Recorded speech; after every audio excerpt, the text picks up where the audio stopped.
અને જે આપણી જે આ બોરી આ જે ડબલું આવે છે એમાં તમે જોઈ શકો છો નેનો યુરિયા આ જે ઇફકો કંપનીનું છે એમાં 20% નાઇટ્રોજન આવે એટલે 6.21 ગુણ્યા 3 કરો ને તો 3 ડબલા બરોબર 1 આયરું થાય. અને અત્યારે હું તમારા વિડીયોના માધ્યમ થ્રુ તમામ કસ્ટમર એટલે કે ખેડૂત મિત્રોને વિનંતી કરું છું કે નાની નાની જે બીમારીઓ આવે છે એની માટે તમારે જાગૃત બનવું પડશે, તમારે જાતે જ બનવું પડશે. કોઈ એગ્રોવાળો કે કંપની વાળો તમને મતલબ તમારું પૂરું કરવા નહીં આવે. તમારી વાતમાં મને દમ એટલા માટે લાગે છે ભરતભાઈ કે જ્યારે આપણે જોતા હોઈએ છીએ કિસાન ખેડૂત જે છે દવા લઈ જાય, દવા છાંટવા જ્યારે જાય ત્યારે કોઈ પણ સુવિધા નહીં, માસ્ક નહીં કે કંઈ જ નહીં, અને કદાચ માસ્ક હોય તો એનું વારંવાર માસ્ક યુઝ કરવાનું, તો આ બધા કારણો હોઈ શકે ને બીમારીના. જો આમાં કેવું છે કે હાલ નાની નાની બીમારીઓ જે આવે છે સૌથી વધારે જમીનમાં નુકસાનકારક દવા હોય ને તો નિંદામણ, ફંગીસાઇડથી કે ઇન્સેક્ટિસાઇડથી એટલી બીમારી નથી આવતી જેટલી આપણે નિંદામણની દવાથી આવે છે. અને ખેડૂતો મોસ્ટ ઓફલી કેવું છે કે દવા છાંટવા જાય છે ને તો માસ્કનો ઉપયોગ કરતો નથી. એટલે મારી ખેડૂતોને વિનંતી છે કે તમે જે દવા વાપરો છો એમાં કેવું છે કે જે તમે દવા વાપરો એટલે તમે દવા છાંટવા જાઓ, આમાં કેવું જે જમીનનો માલિક છે કોઈ દિવસ દવા છાંટવા જતો એ તો કેવું છે કે ભાગીદારને આપી અને જતો રહે કે ભાઈ તમે છાંટી દેજો. પણ મારે તમામ જમીનના માલિકને અને કે જે ઉધેડ રાખે છે એને પણ વિનંતી છે કે જે તમારા ભાગીદાર છે કે જેના થ્રુ તમે કમો છો, કે જેના થ્રુ મજૂરી જે ખેડૂત તમારા ભાગીદાર મજૂરી કરે એના થ્રુ તમે રોજી મળે છે, તમને આવક મળે છે, એને તમે એક સારું માસ્ક દરેક સિઝને એક માસ્ક લાઈન આપો કે જેથી માસ્કથી તે દવા છાંટે, એનાથી એના મોઢામાં રજકણ ન જાય અને હાથમાં મોજા આપો. ને મને સૌથી વધારે ખુશી તો એ વાતની થઈ કે MK એગ્રો એટલે કે મારો ખેડૂત, મારા ખેડૂતની દુકાન છે એટલે જ તો 4000 ગ્રાહકો અહીંયા બન્યા છે ભરતભાઈ. અને હું તો એક વિડીયોના માધ્યમ થ્રુ તમને જણાવું છું કે ખાસ વિનંતી છે કે સારું કોઈ દિવસ સસ્તું નહીં હોતું અને સસ્તું કોઈ દિવસ સારું નહીં હોતું. નમસ્કાર મિત્રો, આજે દાંતીવાડા ખાતે વાઘરોલ ચોકડી પાસે આવેલું એમકો એગ્રો જ્યાં હું પહોંચ્યો છું અને MK એગ્રોના જે પ્રોપરાઇટર છે ભરતભાઈ દેસાઈ, એમની સાથે એટલા માટે વાત કરવી છે કે અહીંયા આવતા ખેડૂતોને કેવા પ્રકારની માહિતી મળે છે, અહીં આવતા ખેડૂતોને કેવા પ્રકારના લાભ થાય છે, જેને લઈને આપણે આજે ભરતભાઈ સાથે વાત કરવી છે. ભરતભાઈ, પહેલાં તો બનાસ તકમાં આપનું સ્વાગત છે. નમસ્કાર. ભરતભાઈ, કેટલા સમયથી MK એગ્રો સેન્ટર ચાલુ કર્યું? આપણી દુકાન 2018થી ચાલુ છે. પહેલાં આપણે દ્વારકેશ એગ્રો નામ ચાલતું. હા. અને પછી થોડો ગ્રાહકોનો ડિમાન્ડ વધી એટલે પછી આપણે થોડું મોટું કરવાનું વિચાર્યું. પછી આપણે બીજી જગ્યાએ ડાયવર્ટ કરી, થોડી આગળ અહીંયાથી વાઘરોળ ચોકડીથી 200 મીટર આગળ. અને પછી અહીંયા નામ આપણે વાસ્તુશાસ્ત્ર પ્રમાણે સેટ ન થયું કે એનું એ જ નામે ચાલુ રાખવી હતી. અચ્છા. પણ પછી આપણે બાપજીને પૂછાયું એટલે બાપજી કે તમે ભાઈ દ્વારકેશ નામ સેટ થાય નહીં. પછી અમે MK એગ્રો નામ આપ્યું. MK એટલે મારા કિસાનો. વાહ, શું વાત છે. એના માટેનું નામ છે. મિત્રો, પ્રથમ એવી કોઈ આ એગ્રો સેન્ટર એટલે કે ખેડૂતલક્ષી દુકાન હશે કે એ માત્ર ખેડૂતનું જ નામ આપ્યું છે, MK એગ્રો. આ કોઈ એમનું વ્યક્તિગત નામ નથી, કોઈ એમનું પોતાનું કે એમના ફાધરનું બી નામ નથી. MK એટલે મારા કિસાનો. બહુ જ સુંદર આખી વ્યવસ્થા છે, ગોઠવવામાં આવી છે. કેટલી દુકાનો છે લાઈનમાં આપને? મારી 14 દુકાનો છે, એમાં 9 પોતાની છે. હાલ જે ચાલુ છે MK એગ્રો કેટલા દુકાનમાં છે? MK એગ્રો ટોટલ 14 દુકાનમાં છે, 9 પોતાની છે અને 5 ભાડે છે. અચ્છા. હાલ ગોડાઉન ને બધું થઈને હાલ ચાલુ દુકાનો કેટલી? ચાલુ દુકાનો અહીંયા 6 દુકાનો છે. 6 દુકાનો? બધું જ ખેડૂતલક્ષી? બધું ખેડૂતલક્ષી છે. અચ્છા. ખાસ કરીને અહીંયા કેવા પ્રકારના ખેડૂતો આવે છે તમારા સુધી, અને ખેડૂત અહીંયા આવ્યા પછી કેવા પ્રકારની એ લોકોને માહિતી પૂરી પાડવામાં આવે છે? આ બધું કઈ રીતના સેટલમેન્ટ થાય છે? અહીંયા ખેડૂતો નાનામાં નાનો ખેડૂત આવે તો પણ એક જ ભાવ રહે છે, મોટો ખેડૂત આવે તો પણ આપણે એક જ ભાવ રાખીએ છીએ. અને દરેક ખેડૂત એટલે કે નાનાથી જ આપણે મોટું થવાય છે, કંઈ મોટા નથી થવાતું. પણ અમે દરેકને પરફેક્ટ 1 વીઘાવાળો હોય તો પણ એને સાચી સલાહ આપીએ છીએ, અને 10 વીઘાવાળો આવે એને તો પણ આપણે સાચી સલાહ આપીએ છીએ. મતલબ ખેડૂત મોટો હોય કે નાનો હોય, ખેડૂત હોય તો બસ. અહીંયા દરેક ખેડૂતો સેટિસ્ફાઈ થઈને એટલે કે રાજી ખુશી થઈને જ જાય છે. એટલે કે ગ્રાઉન્ડ લેવલે અમને પૈસા વધવા જોઈએ એ જ અમારો ઉદ્દેશ છે. ને કોઈ પણ વ્યક્તિ દુકાનદાર હોય તો દુકાન તો મતલબ કે કમાવા માટે જ કરતા હોય છે. તો ખેડૂતો વચ્ચે અને તમારા એગ્રો સેન્ટર વચ્ચેની જે ટકાવારી છે એમાં કઈ રીતનું આયોજન હોય? તમે કઈ રીતનું આયોજન કરેલું છે? કમાવા માટે કઈ રીતનું આયોજન કરેલું? કમાવા માટે જોઈએ તો જો આમાં કેવું, અમે બ્રાન્ડ વેચીએ છીએ. આમાં અલગ અલગ વિભાગ છે. દવામાં ફંગીસાઇડ છે, હર્બીસાઇડ છે, નિંદામણની દવાઓ આવે, ગમે તે દવાઓ વેચીએ છીએ એમાં અમે બ્રાન્ડ વેચીએ. બ્રાન્ડમાં માર્જિન ઓછું હોય, પરંતુ માર્જિન ઓછું હોય ને તો અહીંથી ગ્રાહકને આપીને એટલે મગજમાં શાંતિથી ઊંઘ આવે કે ગ્રાહકને સારી વસ્તુ આપી છે, ગ્રાહક ખુશ થઈને લઈ જાય. બ્રાન્ડ સાથે બ્રાન્ડ સિવાય જો બીજી વસ્તુ વેચવા જઈએ તો એમાં માર્જિન વધારે મળે, પણ એ ગ્રાહક બીજી વખત આપણી દુકાને ના આવે. હાલ અહીંયા 4000 પ્લસ ગ્રાહક છે. કેટલા ગ્રાહકો છે? 4000 પ્લસ. 4000 ગ્રાહક છે. કોઈ ફરિયાદ ગ્રાહકો? કોઈ ફરિયાદ નથી, કોઈ કમ્પ્લેન નથી. મારે જે બી માલ લાવું પહોંચી જ વળતો નથી. ગમે એટલી સિઝન ચાલુ થાય, અહીંયા 4 સિઝન હોય. અહીંયા વર્ષમાં 4 સિઝન લેવરાય છે. બટાકું છે, બટાકું કાચું નીકળી જાય એના પછી તરબૂચ ટેટી છે, તરબૂચ ટેટી પછી ફરી રજકા બાજરી વાવી નાખે છે, અને તરબૂચ ટેટી જેને ન વાવી હોય મગફળી વાવે છે, અને મગફળી પછી ફરી મગફળી લેવરાય છે. અને એના સિવાય હવે અહીંયા તરબૂચ ટેટી સિવાય પપૈયા છે, નાના નાના શાકભાજી પણ વધારે વપરાય છે. અને અહીંયા ખેડૂતો ખુશ પણ છે, કેમ કે સારું વસ્તુ આપીએ છીએ ને તો સારું રિઝલ્ટ પણ મળે છે. કેટલી આઈટમ અહીંયા રાખો તમે અંદાજે? અમે અલગ અલગ પ્રકારે બિયારણમાં તો કેવું છે કે સિઝન ચાલુ થાય, આ તો સીઝન હવે સિઝન ચાલુ થશે મગફળીની, તો મગફળીમાં 24 અને 29 નંબરની વેરાયટી ચાલે. એમાં આપણે મોસ્ટ ઓફલી એપલ, અક્ષય અને સાક્ષી, એની સાક્ષીની 29 નંબરની વેરાયટી છે, 24 નંબરની વેરાયટી છે. પછી એપલમાં 24 અને 29, અક્ષયમાં 24 અને 29, પછી રેનો કંપનીની રોહિણી, રેવતી અને મીનાક્ષીની વેરાયટી અમે રાખીએ છીએ. પ્લસ બીજી વસ્તુ, અત્યારે માર્કેટમાં જ્યાં જુઓ ત્યાં ક્રાંતિ વધારે ચાલે છે, પણ ખેડૂતોને એ ખબર નથી કે જે પેટર્ન લાવનાર જે ક્રાંતિ કંપની છે મગફળી, એ બોમ્બે સુપરની છે. અને જે બોમ્બે સુપરની ક્રાંતિ, જે સારામાં સારી વેરાયટી આવે એ પણ આપણી જોડે બોમ્બે સુપરની એક જ વેરાયટી મળશે ક્રાંતિની, એ પણ આપણે વેચીએ છીએ. અને એનો ભાવ પણ સારો હોય છે. એનો સાર ઓછી થાય ખેડૂતોને, જે ઘાસચારો ઓછો થાય, ઘાસચારો પણ એનું ઉત્પાદન સારું, ભાવ પણ સારો મળે છે. એટલે હું ખુશ છું કે ભાઈ મારા ગ્રાહકોને સારો ભાવ મળી રહે છે. એ બાબતે બીજી એક વાત કરવી છે ભરતભાઈ, કે ઘણી વાર એના વિશે મુદ્દા ઉઠતા હોય છે, ખાસ કરીને જે યુરિયા ખાતર આપણે લેવા જતા હોઈએ, ખેડૂતો લેવા જતા હોય તો ફરજિયાત એક ખબર છે કે નાનોનું ડબલું હું અહીંયા જોઈ રહ્યો છું તમારી દુકાનમાં, તો એ કઈ રીતના છે આનું? આજે નેનો યુરિયા અને નેનો ડીએપી જે છે એ કોઈ ખેડૂતોને, જે કંપની જે છે એ કોઈ આપતી નથી, પરંતુ કંપનીની જે એડવર્ટાઇઝ કહે છે ને, અહીંયા આપણી દુકાને ગ્રાહક આવ્યો, ફોર એક્ઝામ્પલ કે હવે બાજરીની સિઝન ને મગફળીની સિઝન આવશે, તો ગ્રાહકને આપણે બેસાડીશું, પહેલાં તેને સમજાવીશું કે ભાઈ તારે શું જોઈએ, તો ગ્રાહક યુરિયા માગશે. અને ગ્રાહક આવે ને તો એક સાથે 2 વસ્તુ ભેગી લઈ જાય, યુરિયા લઈ જાય, નિંદામણની દવાઈ લઈ જાય. એટલે અમે ગ્રાહકને સમજાવીએ કે ભાઈ તારી આ 2 એકરનો પ્લોટ છે, 2 એકરનો, એનો વચ્ચે તે 2 ભાગ પાડી દેવાના. એમાં એકમાં નિંદામણની દવા આપવાની, અને નિંદામણની દવા આપ્યા પછી બાજરીમાં તમે નહીં નિંદામણમાં યુરિયા નાખતા, 2 દિવસ પછી યુરિયા નાખે. એકમાં અમે શું કરીએ, નિંદામણની દવા તો આપીએ પણ સાથે નેનો યુરિયા પણ આપી દઈએ છીએ. તો ગ્રાહક બંને વચ્ચેનો તાલમેલ જોતા અમને આ 3 વર્ષ થઈ ગયા. જે અમે નેનો યુરિયા, નેનો ડીએપી ઉપર થોડું વધારે ફોકસ કરવા માંડ્યા, એનાથી અમને એક ફાયદો થયો કે અમારા ગ્રાહક વધ્યા. હવે સામેથી નેનો યુરિયા, નેનો ડીએપી વાંચે છે, આપણે લે પણ છે. અને બીજું મને હાલ એ બાબતે ખુશ છું કે આપણી દુકાને વર્ષે, ઘણું તો નહીં કહેતો, પણ 100 પેટી નેનો યુરિયા અને 100 પેટી નેનો ડીએપી હું વેચું છું. ડીએપી યુરિયા ખાતર અને નેનો યુરિયામાં ડિફરન્સ શું છે? નેનો યુરિયા અને ખાતરમાં ડિફરન્ટ એ છે કે જે યુરિયા આવે છે એ 46% આવે છે નાઇટ્રોજન. યુરિયામાં 46% એક થેલી ખાતર હોય જે આવે એમાં 46% નાઇટ્રોજન હોય છે, અને જે 100% ગણાય. એટલે આ બોરી આવે છે યુરિયાની કટ્ટાની બોરી, એ 45 કિલોની હોય છે. એટલે એમાં આપણે ટકાવારી જોઈએ તો 20.7% નાઇટ્રોજન મળે. પણ એકચ્યુઅલમાં આ જે યુરિયા આવે એમોનિકલ ફોર્મમાં આવે, એમાઇડ ફોર્મમાં આવે, એમોનિકલ ફોર્મમાં નથી આવતું, પરંતુ એમાઇડ ફોર્મમાં આવે. એમાઇડ એટલે શું? જેવું તમે યુરિયા નાખો એટલે જમીન સાથે ચોંટતું નથી, જેમ પાણી નાખો એટલે લીચિંગ થઈ જાય, ઉતરી જાય. એટલે જે એમાઇડ ફોર્મમાં જે યુરિયા આવે છે એમાં જે 20.7%ની મેં તમને ટકાવારી કીધી, હવે જે નાઇટ્રોજન છે ને, કંઈ એનું ઇમ્પોર્ટ કરવામાં નથી આવતું, કે એનું મટીરિયલ, રો મટીરિયલ છે ઇમ્પોર્ટ કરી અને એને પેક કરીને આપે.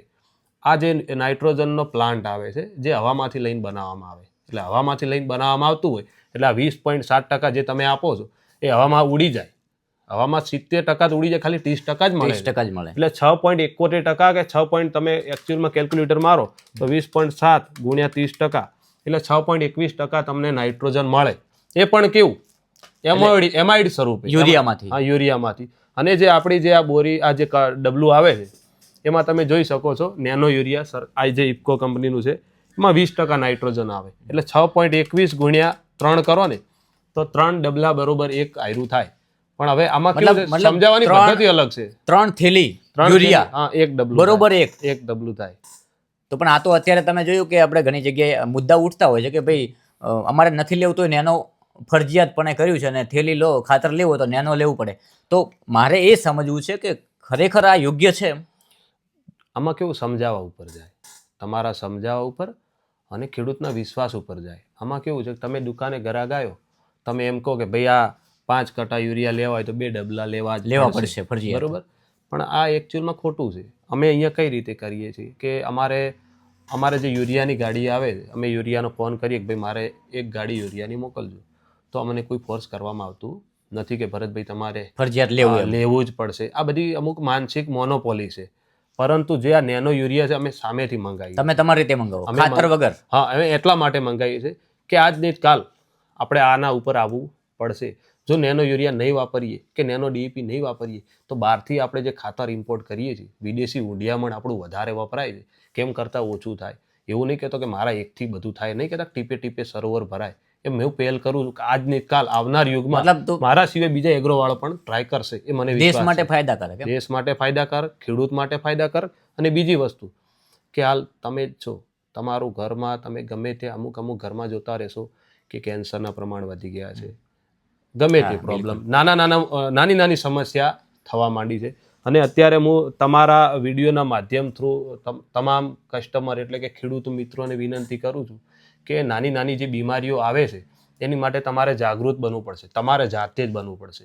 કોઈ એગ્રોવાળો કે કંપનીવાળો તમને તમારું પૂરું કરવા નહીં આવે. તમારી વાતમાં મને દમ એટલા માટે લાગે છે ભરતભાઈ કે જ્યારે આપણે જોતા હોઈએ છીએ કિસાન ખેડૂત જે છે દવા લઈ જાય, દવા છાંટવા જ્યારે જાય ત્યારે કોઈ પણ સુવિધા નહીં, માસ્ક નહીં કે કંઈ જ નહીં, અને કદાચ માસ્ક હોય તો એનું વારંવાર માસ્ક યુઝ કરવાનું. તો આ ભાઈ બધા કારણો હોઈ શકે ને બીમારીના? જો આમાં કેવું છે કે હાલ નાની બીમારીઓ જે આવે છે, સૌથી વધારે જમીનમાં નુકસાનકારક દવા હોય ને તો નિંદામણ, ફંગીસાઇડથી કે ઇન્સેક્ટિસાઇડથી એટલી બીમારી નથી આવતી જેટલી આપણે નિંદામણની દવાથી આવે છે. અને ખેડૂતો મોસ્ટ ઓફલી કેવું છે કે દવા છાંટવા જાય છે ને તો માસ્કનો ઉપયોગ કરતો નથી. એટલે મારી ખેડૂતોને વિનંતી છે કે તમે જે દવા વાપરો છો એમાં કેવું છે કે જે તમે દવા વાપરો એટલે તમે દવા છાંટવા જાઓ, આમાં કેવું જે જમીનનો માલિક છે કોઈ દિવસ દવા છાંટવા જતો નથી. એ તો કેવું છે કે ભાગીદારને આપી અને જતો રહે કે ભાઈ તમે છાંટી દેજો. પણ મારે તમામ જમીનના માલિકને અને કે જે ઉધેડ રાખે છે એને પણ વિનંતી છે કે જે તમારા ભાગીદાર છે કે જેના થ્રુ તમે કમો છો, કે જેના થ્રુ મજૂરી, જે ખેડૂત તમારા ભાગીદાર મજૂરી કરે એના થ્રુ તમે રોજી મળે છે, તમને આવક મળે છે, એને તમે એક સારું માસ્ક દરેક સિઝને એક માસ્ક લાઈન આપો કે જેથી માસ્કથી તે દવા છાંટે, એનાથી એના મોઢામાં રજકણ ન જાય, અને હાથમાં મોજા આપો. મોજા વાપરવાથી કોઈ બીમારી થતી, સેફટી જરૂરી છે. અને નથી કહેતા કે અમુક ખેડૂત એવા પણ આવે અમે બધું વાપરીએ છીએ પણ અમને કંઈ થતું નથી. હવે આમાં કેવું છે કે આપણા શરીરમાં રોગ પ્રતિકારક શક્તિ ઉપર ડિપેન્ડ કરે. અમુકની રોગ પ્રતિકારક શક્તિ એવી સારી હોય છે કે જમીન જે દવા છાંટતા વખતે જે મોઢામાં રજકણ જાય છે એ ધીરે ધીરે અસર કરતા હોય. 4 વર્ષે, 5 વર્ષે, 6 વર્ષે બીમારી ચાલુ થાય. અમુકને ઓછી હોય તો જલ્દી બીમાર થતા હોય છે. એટલે એવું નહીં કે યુરિયા અને ખાતરથી પણ બીમારી થાય, નિંદામણની દવાઓથી પણ બીમારી વધારે આવે છે. એટલે હું તો બને ત્યાં સુધી નિંદામણની દવા ઓછી વપરાવું છું અને ખેડૂતોને સલાહ પણ આપું છું. અને ખેડૂત લાસ્ટમાં જ્યારે એન્ડિંગના ટાઈમે પાકવાની સિઝન હોય ને, મગફળી હોય કે ગમે તે, હું ભલામણ પણ નહીં કરતો, બીમારી ના આવે એના માટે. ભરતભાઈ, એક ખાસ વાત કરવી છે કે 4000 ખેડૂત ગ્રાહકો નો વિશ્વાસ કઈ રીતે જીત્યો તમે? વિશ્વાસ આપણે બ્રાન્ડથી, આપણે સારી વસ્તુ રાખીએ છીએ, ખેડૂત ખુશ થઈને લઈ જાય છે. અને બીજી વસ્તુ કે અમે બને ત્યાં સુધી આ ચિઠ્ઠીઓ બનીને આપવી, આટલી વસ્તુ વાપરવી, આ શિડ્યુલ ઉપયોગ કરવો, એવું કોઈ વસ્તુ હોતી નથી. પાયામાં ખેડૂત આવે એટલે એને અમે શાંતિથી બેસાડીએ છીએ. નાનામાં નાનો ખેડૂત એટલે કે 1 વીઘાવાળો હોય કે 10 વીઘાવાળો હોય, એને પરફેક્ટ અમે શિડ્યુલથી સમજાવીએ કે ભાઈ તું પાયામાં ખર્ચો કરશે તો તારે પાછળ ખર્ચો કરવો પડશે નહીં. હવે આમાં એવું થાય છે કે પાયામાંય ખર્ચો કરાવે છે, પાછળ પણ ખર્ચો કરાવે. એટલે ખેડૂતને પાયાનો અને પાછળનો 2 ટોટલ મારે એટલે જેટલું પાકે એટલું બિલ થાય. બિલકુલ. એ અમે વિશ્વાસ જીતવાનું કારણ આ છે કે અમે પાયામાં એવી રીતે સમજાવીએ છીએ કે પાછળ જતા બીમારી આવે નહીં. દાખલા તરીકે બટાકાની સિઝન ચાલુ થઈ, હવે બટાકું તો નીકળવા આવ્યું, 3 મહિના પહેલા અમે ખેડૂતને ચકોર કરીએ કે ભાઈ તમે થોડા જાગૃત થજો. તમારા ઘરે જે ઉકળો છે, આપણે દેશી ભાષામાં ઉકળો કે તમારે જે તમે ખેતરમાં નાખો છો એ તમને 50% જ મળે છે. પરંતુ એને તમારે 100% લેવું હોય તો તમારા ઘરે તમે જીવામૃત બનાવો. જીવામૃત એટલે કે 10 કિલો છાણ, 10 કિલો ગૌમૂત્ર, એના ભેગું 1.5 કિલો ગોળ છે, પછી એના પેલું વડલાની માટી છે, 200 લીટર પાણીમાં મિક્સ કરી 72 કલાક એટલે કે સવારે ને સાંજે 5-5 મિનિટ હલાવી અને એના અંદર 3 મહિના પહેલાં, બટાકાની સિઝન ચાલુ થાય ને 3 મહિના પહેલાં હોલ પાડી અને દરેકમાં રેડવામાં આવે એટલે તમારો ઉકરડાની હાઇટ 20 ફૂટ હશે ને તો 10 ફૂટ થઈ જશે અને એ તમે જમીનમાં નાખશો તો કોઈ બીમારી આવશે નહીં. પણ ભરતભાઈ, તમે ખૂબ મહત્વની વાત કરી છે જીવામૃતવાળી, કે તમે એક તો એગ્રો સેન્ટર ચલાવો છો, તો તમારે તો આવી સલાહ તમે આપો તો તમારી દુકાન બંધ થઈ જાય. પણ તમે તો એવી ખેડૂતને સલાહ આપો છો કે તમે ધીમે ધીમે ઓર્ગેનિક તરફ પણ વળો. ઓર્ગેનિક ઉપર આવવા આ મોટી વાત છે. મારા દર્શક મિત્રોને કહું છું કે ખાસ MK એગ્રોના પ્રોપરાઇટર પોતે છે. કમાવા કરતાં ખેડૂતોનું હિત કઈ રીતે સચવાય તેને આ એક મહત્વ આપ્યું છે. ઓર્ગેનિક ખેતી તરફ વળો. કારણ કે જીવામૃતની સલાહ ક્યારે આપે? કારણ કે એમને રૂટીન તો મળે જ છે. એમને 4000 ગ્રાહકોનો વિશ્વાસ જીત્યો છે, 4000 ખેડૂતોનો વિશ્વાસ જીત્યો છે, એટલે ચોક્કસથી 100% ખેડૂતો માત્ર ને માત્ર સલાહ લેવા પણ અહીંયા પહોંચતા હશે. તો એવા કેટલાક ખેડૂતોને પોતે ઓર્ગેનિક ખેતી કરતા પણ કર્યા છે. ભરતભાઈ, બહુ મોટી વાત છે. અને મેં હમણાં ટૂંક સમયમાં ઇન્સ્ટાગ્રામ પેજ પણ બનાવેલ છે, MK એગ્રો સેન્ટર વાઘરોળ કરીને. એમાં મેં કોઈ વિડીયો એવો બનાવ્યો નથી કે તમે મારી જોડેથી લઈ જાઓ. મારા દરેક વિડીયોમાં તમને ખાલી સલાહ જ છે કે ભાઈ આ વસ્તુ વાપરવાથી આ ફાયદો થાય, આ વસ્તુ ઓરિજિનલ આ છે, આને કઈ રીતે માલ મળે. હાલ માર્કેટમાં બટાકાની સિઝન ગઈ, એમાં વોટર સોલ્યુબલ, એના વિશે પણ હું તમને થોડું જણાવું કે વોટર સોલ્યુબલ એટલે કે પાણી સાથે મળતા જે રિઝલ્ટ મળે એટલે એને કહેવાય વોટર સોલ્યુબલ, પાણી સાથે મળે. વોટર સોલ્યુબલ પણ અહીંયા માર્કેટમાં અત્યારે અલગ અલગ જગ્યાએ અલગ અલગ ભાવથી મળે છે. એનો વિરોધ કરતો નથી, પણ જમીનમાં જેમ બને તેમ મીઠોનો ઉપયોગ ઓછો થશે તો જમીન સારી બનશે, ફળદ્રુપ બનશે. વોટર સોલ્યુબલ 2 વિભાગમાં અહીંયા મળે છે. વોટર સોલ્યુબલ એટલે શું કે 2 પ્રકારે, એટલે કે ડોમેસ્ટિક અને ઇમ્પોર્ટેડ. ડોમેસ્ટિક એટલે શું? અહીંયા ને અહીંયા બનતું હોય એ ડોમેસ્ટિક, અને ઇમ્પોર્ટેડ એટલે કે બહારથી ઇમ્પોર્ટ કરવામાં આવે. પણ અમે અમારી દુકાનમાં જે ઇમ્પોર્ટેડ મટીરિયલ વાપરીએ છીએ એ લો પીએચ એટલે કે જેનું પીએચ ઓછું છે એ અમે વાપરીએ છીએ. અને બીજી વસ્તુ કે આપણા વિસ્તારમાં બનાસકાંઠામાં ઓવરઓલ જોવા જઈએ તો 6.5 થી 7.5 પીએચ હોવો જોઈએ, પરંતુ આપણે અહીંયા 8+ પીએચ, 8+ પીએચ હોય ને તો તમારી જમીન અલ્કલાઇન થઈ જાય. અલ્કલાઇન એટલે એમાં તમામ માઇક્રોન્યુટ્રનની ઉણપ હોય. તો અમે અહીંયા જે વસ્તુ વાપરીએ છીએ અને એકચ્યુઅલમાં જમીન કયા સ્વરૂપે માગે છે કે જે આપણી માટી છે ને એસિડિક સ્વરૂપ, એસિડિક સ્વરૂપમાં જે બી ખોરાક આપો ને એ છોડ પૂરેપૂરું ખેંચે. એસિડિક સ્વરૂપમાં ખોરાક તરીકે ખાતર જે આપણે આપીએ છીએ ટોટલ જે આપણી જમીન અલ્કલાઇન છે ને એના ટોટલ જે માઇક્રોન્યુટ્રન છે ને અનબ્લોક કરે, બ્લોક થઈ ગયેલા. એટલે અહીંયા અમે જે બી વોટર સોલ્યુબલ વાપરીએ છીએ ને એની મેં પરફેક્ટ જાણીને કે ભાઈ આનું 19 તો નાઇટ્રોજન 19% પરફેક્ટ છે, ઇમ્પોર્ટેડ છે, પીએચ લો છે, તો અમે એનું એસિડિક સ્વરૂપના ખાતર વપરાઈએ છીએ અને જમીનમાં અલ્કલાઇનના પ્રમાણ ઓછું થાય અને જમીન આપણી સારી બને, ફળદ્રુપ બને એ પણ અમે ધ્યાન આપીએ. એટલે મતલબ તમે તમારી દુકાન માત્ર ચલાવી છે એવું નથી, સાથે સાથે અહીંથી જે પણ ખેડૂત કંઈ લઈને જાય છે, દવા, રાસાયણિક ખાતરો જે પણ છે, સેટિસ્ફાઈડ. મતલબ કે ત્યાં ખેડૂતના ખેતરમાં જઈને પણ આનું જમીનનું પણ નિરીક્ષણ કરો છો? જમીનનું નિરીક્ષણ કેવું છે કે અહીંયા ઓવરઓલ જોવા જઈએ બનાસકાંઠામાં ઉણપ સૌથી વધારે જોવા મળે છે સલ્ફર. આપણી જમીનમાં સલ્ફર ઓછું છે, ઝીંકની પણ ઉણપ છે. તો અમે ખેડૂતોને સલાહ આપીએ છીએ કે તમે જે પાયામાં બટેકામાં છે કે મગફળીમાં છે કે દરેકમાં ખાતરમાં જે ખાતર વાપરો છો એમાં સલ્ફર વાપરો, જેથી કરીને તમારી જમીન સલ્ફરિક બીજું પણ કામ કરે. કે આપણે ઠીક છે કે અમારો વાઘરોળ વિસ્તાર છે, દોતીવાડા વિસ્તારમાં દોતીવાડા ડેમ નજીક હોવાથી પાણીના તળ ઊંચા છે, પરંતુ અમુક જગ્યાએ પાણીના તળ ઊંચા છે એટલે કે નીચા વધારે છે. તો એ જગ્યાએ સલ્ફર વાપરો તો ન કરે નારાયણ ભવિષ્યમાં કદાચ તમારી મોટર બગડે કે પાણીમાં 15 દાડા ચેડ તમે રિપેરિંગ કરીને ફિટ કરવા જો તો સલ્ફર નાખેલો ને તો જમીનમાં ભેજ રાખે, જેથી કરીને તમારું ટેમ્પરેચર અમે તમારો છોડ જળવાઈ રહે અને તમે બચી શકો. 10 દાડા ચેડ રિપેર થઈ અને પાણી ચાલુ કરો તો કોઈ નુકસાન આવે નહીં, એ પણ અમે ધ્યાન રાખીએ દરેક વસ્તુ. તો આ તમારા MK એગ્રો સેન્ટર દ્વારા એક તો માહિતી મને મળી કે મોટી સિટીમાં જઈને મોટા મોલ કરવાથી ફાયદો નથી. તમે ગ્રામીણ વિસ્તારમાં પણ સરળતાથી ધંધો કરી શકો છો. કારણ કે તમે અહીંયા નજીકમાં દોતીવાડા છે તો દોતીવાડામાં ધંધો નથી કર્યો, તમે ગામડામાં એક એવા રોડ ઉપર ધંધો કર્યો છે કે જે મેઇન રોડ છે પાલનપુરને જોડતો, એ બી ગામડાથી બી દૂર, નજીક એટલે આ એ દિશા સૂચવે છે કે ધંધો તમે કોઈ પણ જગ્યાએ કરી શકો છો, પરંતુ એને ચલાવતા આવડવું જોઈએ. એની જે ગ્રાહક આવે છે આપણા ધંધા ઉપર, આપણા દુકાન ઉપર, એ ગ્રાહકને કઈ રીતે સાચવવો, એ ગ્રાહકને માત્ર તમે તમારા દુકાનથી ખરીદી કરે અને તમે એની જોડેથી પૈસા લો અને એમાં તમને જે ટકાવારી બી મળતી હોય એનું પૂરતું નથી. તમે આગળ એના ઘણું બધું વિચારો છો એ વિષય ઉપર. એટલે જ તો આ દુકાન દાંતીવાડાથી દૂર 3, 4, 5 કિલોમીટર થતું હશે અહીંથી. એટલું થાય. હા, 7 કિલોમીટર. 7 કિલોમીટર અહીંથી દાંતીવાડા થાય છે. તો દાંતીવાડા બજાર છે, તાલુકો છે, ત્યાં દુકાન નથી કરી અને દુકાન કરી છે દાંતીવાડાથી 7 કિલોમીટર દૂર, એટલે હાઈવે ઉપર, પાલનપુર હાઈવે ઉપર. પણ કોઈ પણ ધંધો ચાલે છે તમારા સ્વભાવથી, તમારી રહેણીકરણીથી, તમારી નીતિથી જો કમાવવું હશે ને તો ભગવાન છપ્પર ફાડ કે દેતા હૈ. એ તો આપણે સાંભળ્યો છે, એક ડાયલોગ છે. એ ડાયલોગ માત્ર નહીં, એ સાર્થક કરી બતાવ્યું છે, એ પુરવાર કરી બતાવ્યું છે ભરતભાઈ દેસાઈ. પ્રોપરાઇટર છે એમકે એગ્રોના. અને મને સૌથી વધારે ખુશી તો એ વાતની થઈ કે એમકે એગ્રો એટલે કે મારો ખેડૂત, મારા ખેડૂતની દુકાન છે, એટલે જ તો 4000 ગ્રાહકો અહીંયા બન્યા છે ભરતભાઈ.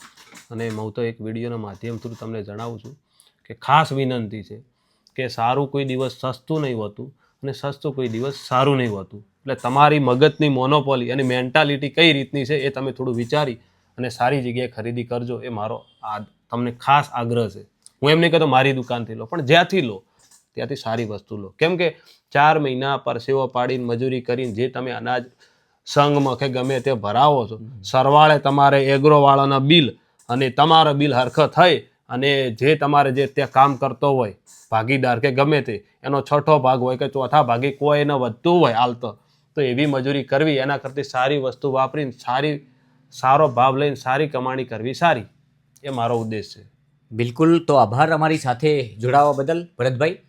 આ હતા મારો ખેડૂત એગ્રો સેન્ટરના પ્રોપરાઇટર ભરત દેસાઈ, કે જેમણે ખેડૂતોના દિલ જીત્યા છે. અને એટલે જ તો 4000થી વધારે ખેડૂત પોતાની દુકાન સમજીને અહીંયા આવે છે અને સરળતાથી સમજીને બધું જ લઈ જાય છે. નમસ્કાર.